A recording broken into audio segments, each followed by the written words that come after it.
They can sit there to watch, or they're not allowed? Yes. Can you please call the hearing number for the record? This is Commission hearing number 74 of Friday, 12th of June 2020 in case 81 Matt Dutchman, case 154 Jamie Bale, case 123 Christine Dias, case 38 Kenneth Sherwin, case 170 Brian Nakua, and case 242 Doreen Bushro. Thank you. We have the next witness on Skype. Can you please call and swear them? Christine Dias. Okay, so you will take the oath. You repeat after me.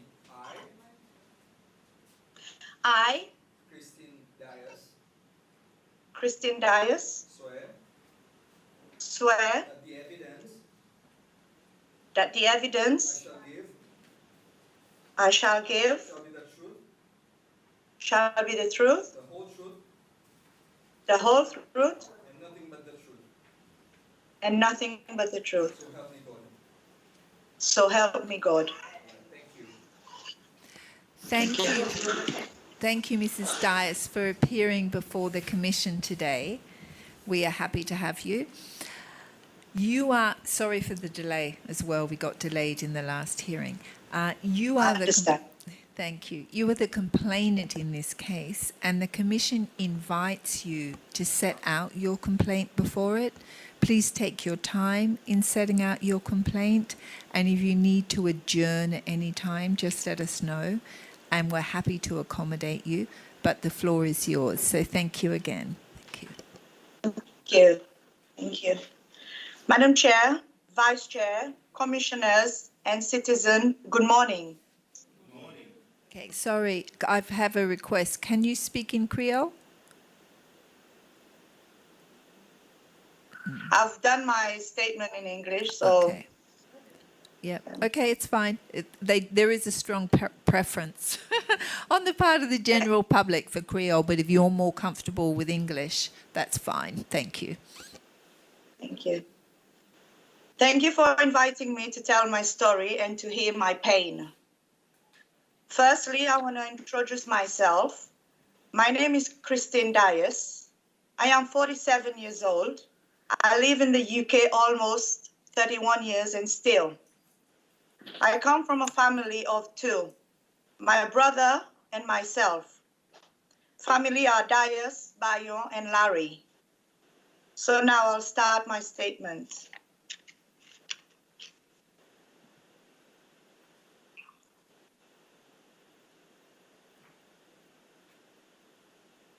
I was at the tender age of 13 to 16 years old, when those thugs of Albert Rene followed me everywhere I went, such as the market, Convent St. Elizabeth, and the stadium where I was there for training, for athletics. One day I was going downtown, but when I reached Bel Air Cemetery, I felt something was wrong, as if someone was following me. When I looked over my shoulder, the car was tinted.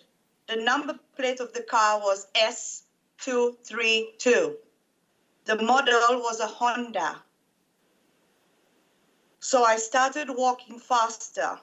This car was still coming, but a little faster, so I ran straight to the market side for me to find an alternative way back home. I was so petrified as I couldn't seek help with no one until I spoke to my mother, who has passed on now. The day I ran for my life,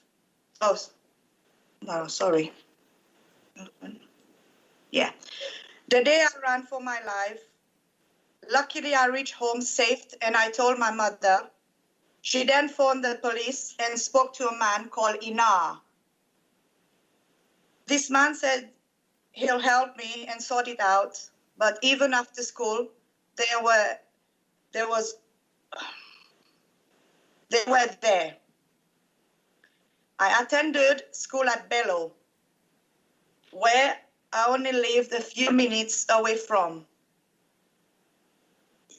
This car, S232, was always there.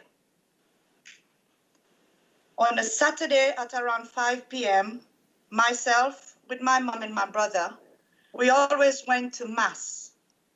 While we were walking down at Bel Air Cemetery, I saw this car, S232, behind us.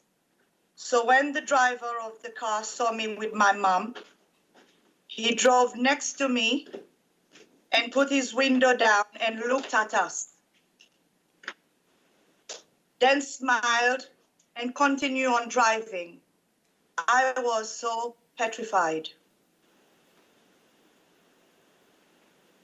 On another occasion, I was going to my step-great-grandmother's place as she was living with her sister at Malakoff Street, not far from Honeypot.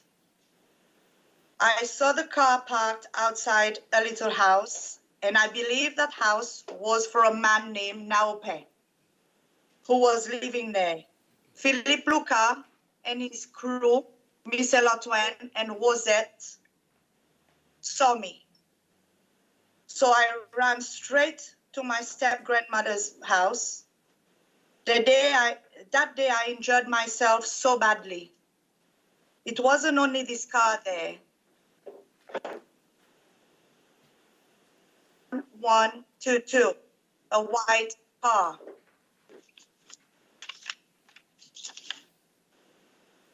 Those thugs didn't care if my mother was around. I was frightened as I was very young. On the 29th of June, 1985, it was sports day. So I went to the stadium as I was taking part in the sports.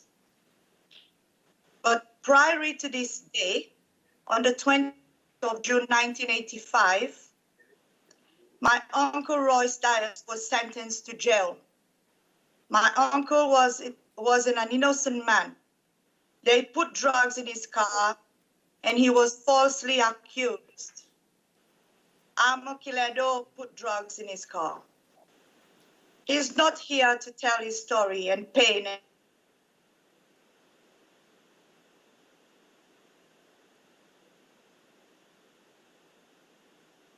And under the Albert Rene and his thugs. I was only 13 years old at that time. Arrested, which was 15 November 1979. He was arrested and detained together with Jewawawo, Paul Chow, and others at Unionville Prison. Who was that? Sorry, we didn't get that name. The name of the person who was arrested before. Can you go back because the connection is not always very good?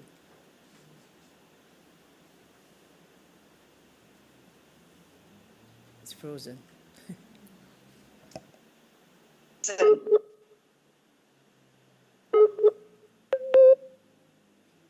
you hear me? We have not been hearing you for some time. Could you, Sorry? We have not been hearing you well.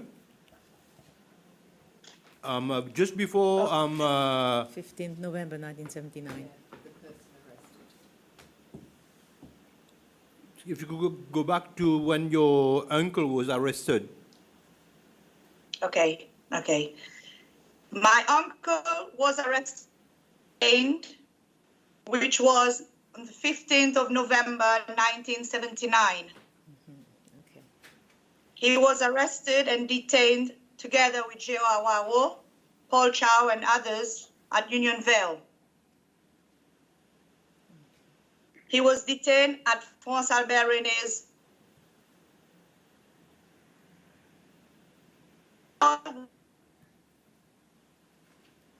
Where's Benjamin?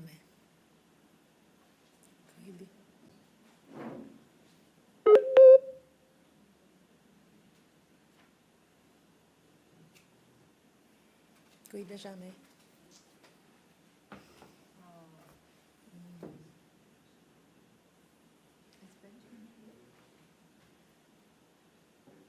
Alex, appelle Benjamin. Yes, Royce Dyers.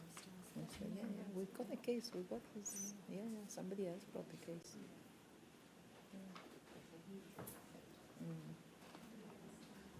We do have some technical problems, unfortunately. Are we able to resolve these? Okay, she's back. We are having some difficulties, unfortunately, with the connection, but you are back. So perhaps you can pick up from, you were just telling us about the arrest of your uncle. So maybe just start again from there. Thank you. Apologies. He was detained at once.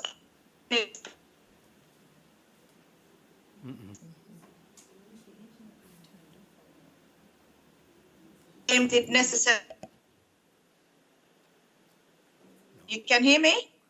We can. You're just cutting up a bit. We're just looking for our technician, but continue. Okay. If we can't hear you, maybe we'll wave. Okay?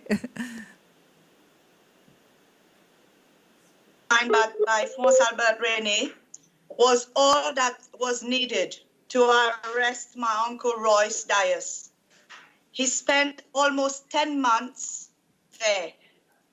What? Broke no law. He was never charged. All he was guilty of was disagreeing with Albert Rene. My entire family was systematically targeted.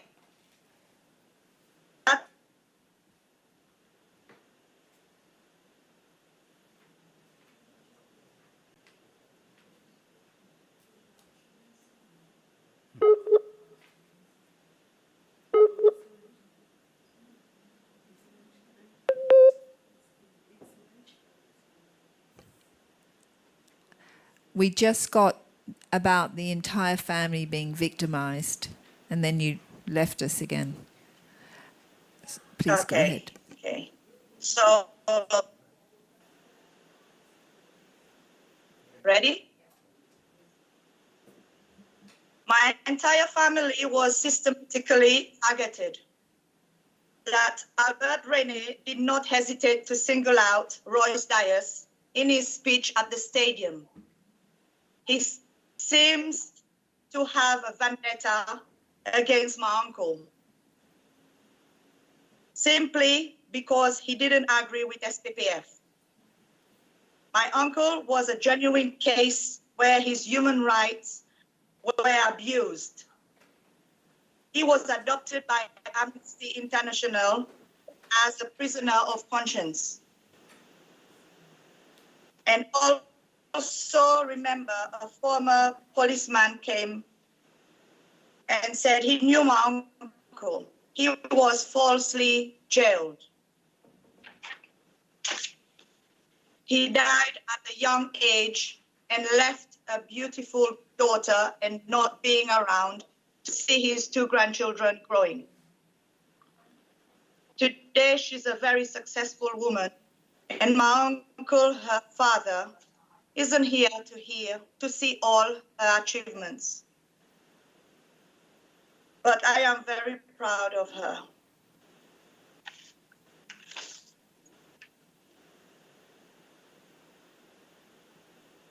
So now, I will go back on the 29th of June where I left. On the 29th of June, 1985, that day I truly believed that it was going to be the last time I saw my family. When I came out of the stadium, I walked towards the Tin Sammy shop. I saw S1122, so I felt very scared. At this time, I was on my own.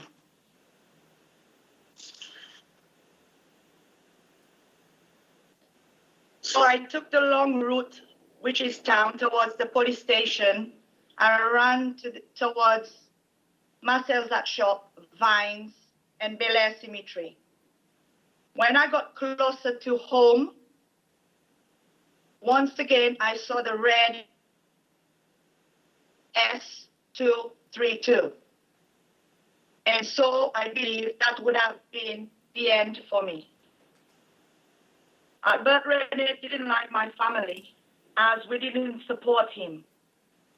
His thugs tried to frighten me, and only God knows what they would have done to me if they had the chance. So because of this trauma, my mother didn't have a choice. So she sent me to the UK to live with my auntie. Her name is Mrs. Lucy Chow and her husband Paul Chow. So I was exiled and brought to the UK on political asylum. It hurts me so much of having been separated from my parents, grandparents, and my only brother.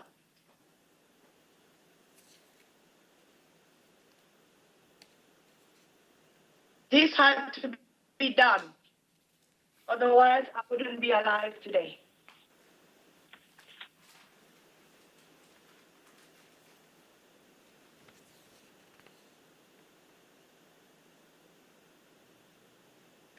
My family went through hell with Albert Rene and his thugs.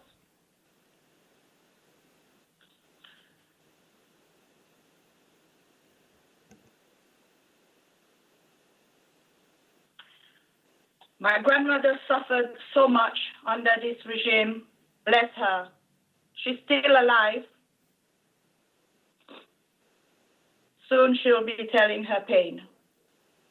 If you're listening, Philip Luca and the rest of your animal friends, come forward and apologize for what reason they had to follow a young person like me. Remember, I was 13 to 16 years old. If not to torture my family, especially my disabled mother, I being her only daughter, should be by her side, looking after her. But those thugs robbed me from that privilege. 1994, after multi-party, I decided to face my fear and return back to see my family for the first time. On the first day I arrived in the Seychelles, I visited my ex-husband's family at Mauvixton. The first encounter was S232. I remember having anxiety attack, thinking they are still following me. Be known to me, the car belongs to somebody else. I breathed the sign of relief. No more hiding. Everything is out. The truth is out. And the people have heard. Thank you. This is all. If you have any questions, otherwise, I would like to say something else, please. I mean, you were very young when this was happening, when you were being followed. So why do you think out of the family they specifically targeted you? Did you... Sorry?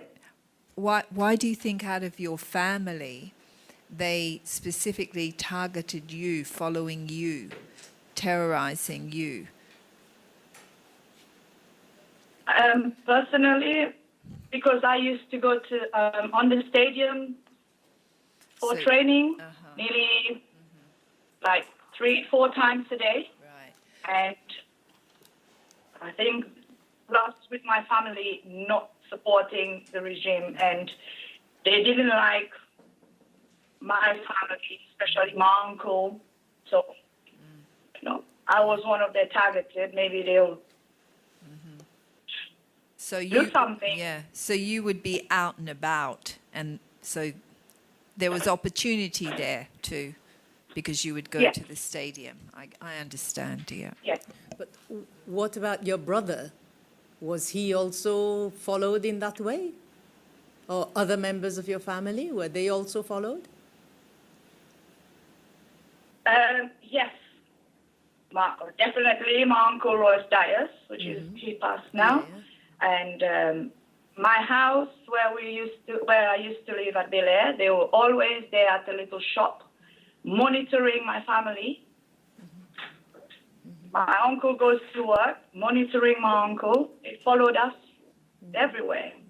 Did your uncle live And in even cost. Sorry? Did your uncle live in the same house as you? Yes, he was, and until he moved out, and he was living at Cascade for a while. And there again, they still monitored him. They ring him to come downtown to do something with him. But God is great. One of his brothers stopped him, asked him where he's going, and he said he got a phone call to come downtown because one of his brothers was downtown. And following you in the Honda, was that always one person in the car or more than one person in the S232? Always one person. In the other car, there was always two people. Who were they? Can she name them? Did you recognize the people in S1122? Did you know who they were? I know only Mr. Antoine. Antoine, Michelle Antoine.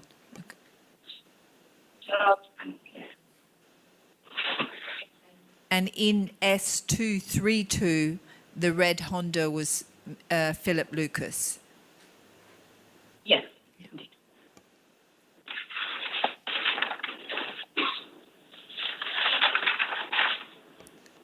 So you left Seychelles, you left your family in 1985, is that correct?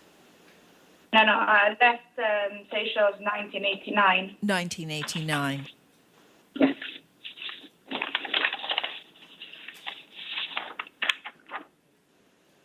Did you know that you went to live with your auntie and her husband, Paul Chow? Did you know that Paul Chow was an activist against the Albert Rene regime in the UK? No. I was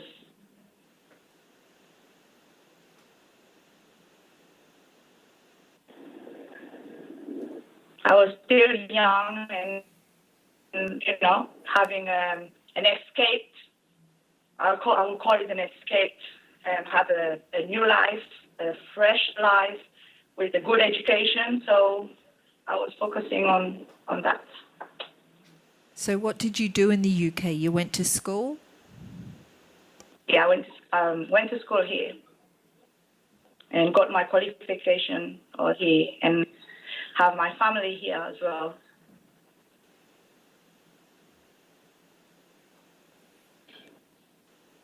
Unfortunately, I would have been very happy in the Seychelles with my mom, as I'm the only daughter.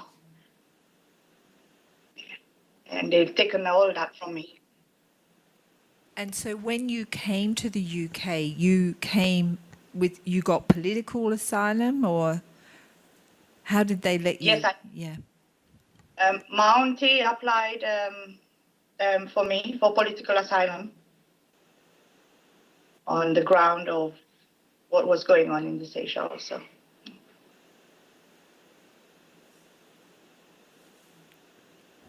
Did your brother stay behind with your mum, or was My brother stayed. he stayed? Was he also hassled? He was still young. I have another statement. No, he wasn't. He wasn't. Good morning. Would you remember the name of a police officer who told your uncle that he has been jailed for nothing. He came on Skype and said it.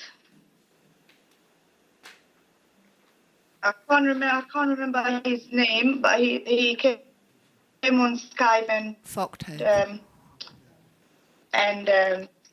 yeah, I can't remember his name. I forgot. Is it Fochtave? Came up. Yes. It was Georges He Fochtave. came up and said, It was Georges Sorry? Fochtave. His name is Georges Fochtave. He's the one who said it here in front of the commission. Yeah, I can't remember his name, but he did say that my uncle was falsely jailed.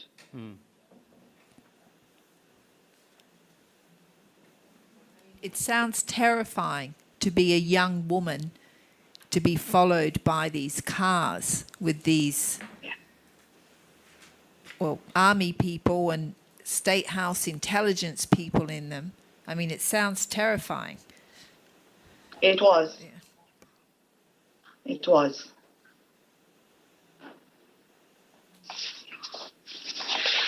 Did anyone of them ever talk to you? Anyone, sorry? Of the people in those two cars, did any one of them ever talk to you? Did they ever say anything? Nothing. Except the nothing. time when you were going to church and they put down the window and just looked at They you? put down and smile. Yes. Why? And was your mother politically active in Seychelles, or your father politically active in Seychelles at the time against Albert René's regime? No, because my mother became ill very young. My mother suffered from muscular dystrophy at a very young age. So she was not walking around a lot.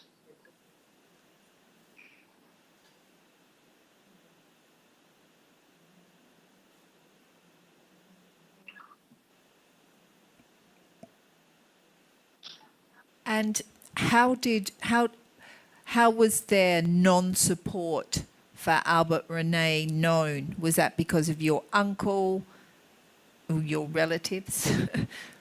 Paul Yeah, Tao because we and did not support, because we did not support the regime at all.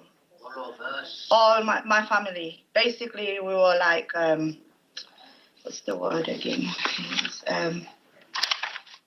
Democrats? Yes. Yes. It's like the whole family was systematically targeted from.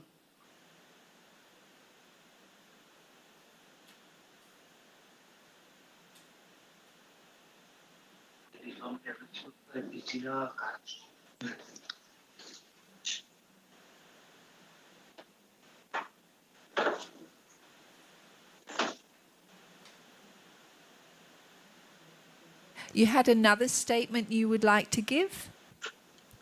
Yes, please. Yeah, go ahead. If I may. Yes, thank you. Thank you. From listening to Miss Styler Edmund and Madam Carolus, bless my mom, bless her soul. I know she's listening. She suffered so much under that nasty regime of the animal René and his thugs. They sacked my mom from her job with no explanation. À cause nous pas exhort. They didn't give her no money. My dad was the only one who was working. He was the only one, as my brother was at a very young age. They struggle a lot. Who has now passed on, my dad.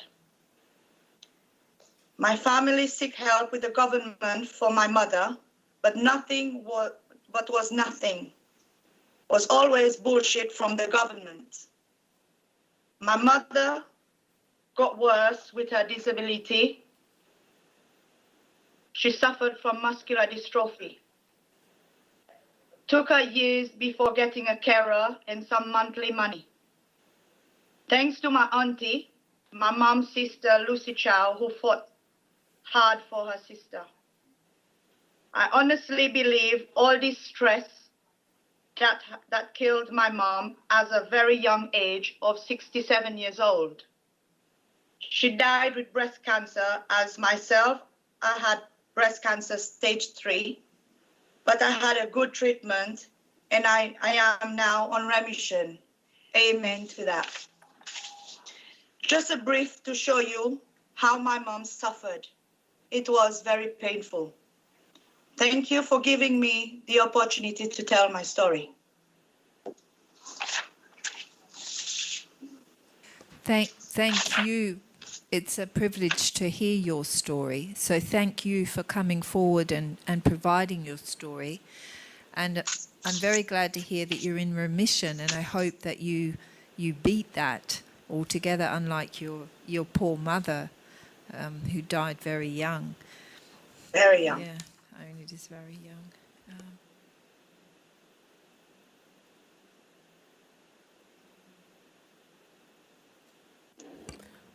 Good morning, Mr. S. Just a question. Morning. Which year did your mother pass away? 2017. Thank you. Followed by my dad. No, my dad first and then my mom, sorry. Yeah, same year. And your brother still lives in Seychelles? Yes, he is.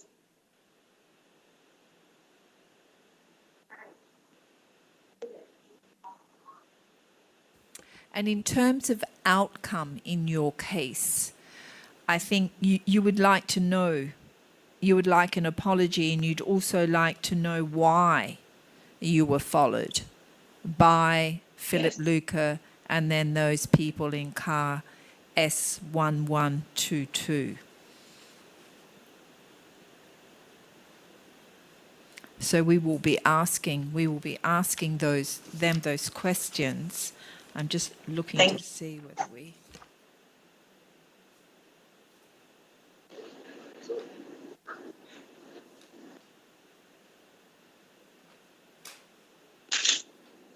Yeah, we will ask those questions. We know who was driving S1122 most of the time now.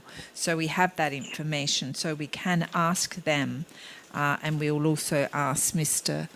Philip Lucas with respect to his driving his car. Yeah.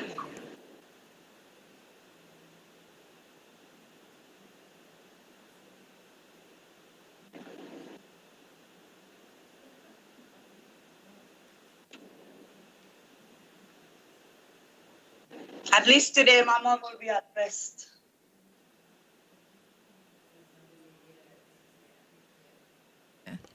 Yeah, that's your mother in the background, is that we can see that picture? Yeah. That's a nice picture, lovely. I think we have no further questions for you. Thank you very much for setting out your complaint so clearly. We have most of it also in a statement, so thank you for that. So we have no further questions. We will follow up on all the leads in your case. Have you got anything you would like to add? You're all doing a great job. I watch you all the time. I don't miss it. So keep it up. God bless you all. And thank you for listening to me. Thank you. It's our privilege. And thank you for your support. We really appreciate it. It's not an easy job that we're trying to do. So we appreciate to have your support. And we also very much appreciate your willingness to talk in public session about what happened to you and your family. So thank you for that. I believe my nan will be on there as well soon, shortly. Yeah. And, I'm waiting. Yes. Okay, great. So we will adjourn now. And Thank you. Thank you. And we will return at 1:00. Thank you. All rise.